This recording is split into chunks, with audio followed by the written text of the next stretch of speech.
If you are a high earner and yet investing still feels strangely unclear, inconsistent, or a little messy, let me tell you something that may be uncomfortable but I think is important. Some of the people who earn the most still struggle with investing. Not because they're careless, not because they are unintelligent, not because they lack discipline in life.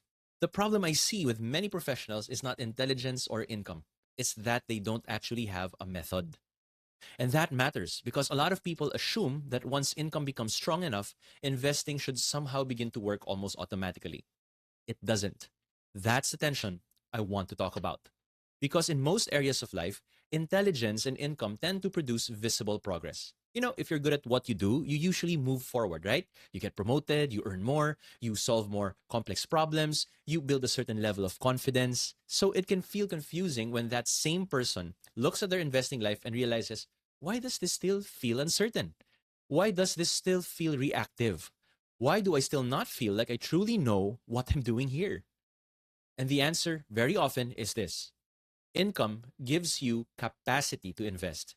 It does not give you a system for investing. High income helps fund the journey. It doesn't provide the map. Because your income doesn't tell you when to invest, it doesn't tell you how much to invest, it doesn't tell you how to respond when markets are falling, it doesn't tell you how to manage risk, it doesn't tell you what to do when emotions begin to interfere with your decisions. And this is where many professionals get caught. They are successful enough to participate, but they're not yet structured enough to participate well. So from the outside, it can look like they're doing fine. Good career, good income, some investments, maybe some funds, some stocks, maybe a few good ideas here and there. But underneath that, the process is often much weaker than it appears. What does that usually look like in real life? It looks like investing only when there's extra cash. It looks like saying, I'll start again next month. And then next month becomes next quarter. It looks like putting money into something because a friend mentioned it, or because a story sounded convincing, or because something has recently done well. It looks like feeling more confident when markets are rising and then suddenly becoming cautious when headlines turn negative. It looks like calling something long term investing when really what it means is I bought something and now I'm hoping it works out. And this is why I often say investing is not close your eyes and hope for the best. Because anyway, investments go up over time, don't they? No, that's not a method. That's optimism pretending to be structure. And I'm not saying this to criticize people. This is very common. In fact, it is especially common among capable professionals because capable people are often used to figuring things out as they go. That works in many areas. It works in leadership, it works in business, it works in career growth. But in investing, I'll decide as I go becomes dangerous very quickly. Because if there are no rules, then behavior becomes emotional. If there's no method, decisions become situational. And if decisions are situational, investing becomes reactive. That is really the issue. Most people think they have an investing problem, but what they actually have is a method problem. They think the problem is maybe I just haven't found the right investment yet. Maybe, but often not.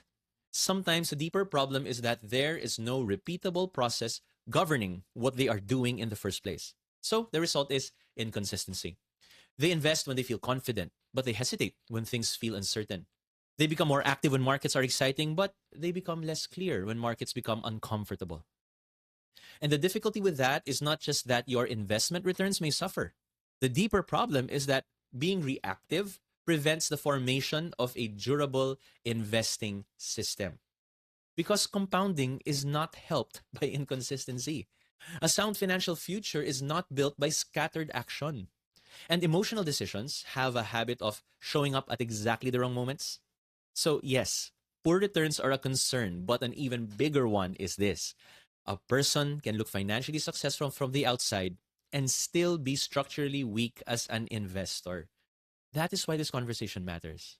Because if you are a high earner, the danger is not only that you may invest poorly, the danger is that your success in one area of life may give you false confidence in another.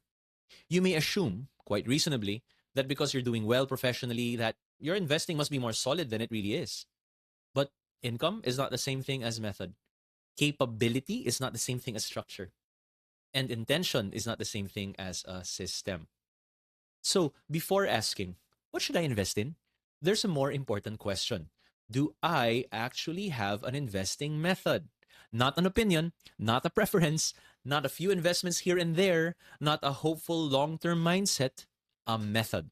Something that governs behavior, something that tells you what to do consistently, something that doesn't depend entirely on mood, headlines, or convenience.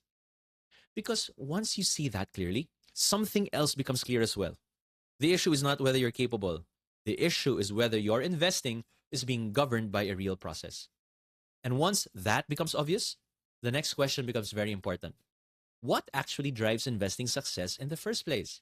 Because most people, I think, are focused on the wrong thing. So let me ask you this. Do you actually have an investing method? Or are you mostly making decisions as you go? I'm Mon Casas of Beacon Wealth Advisory. I'll catch you in the next episode.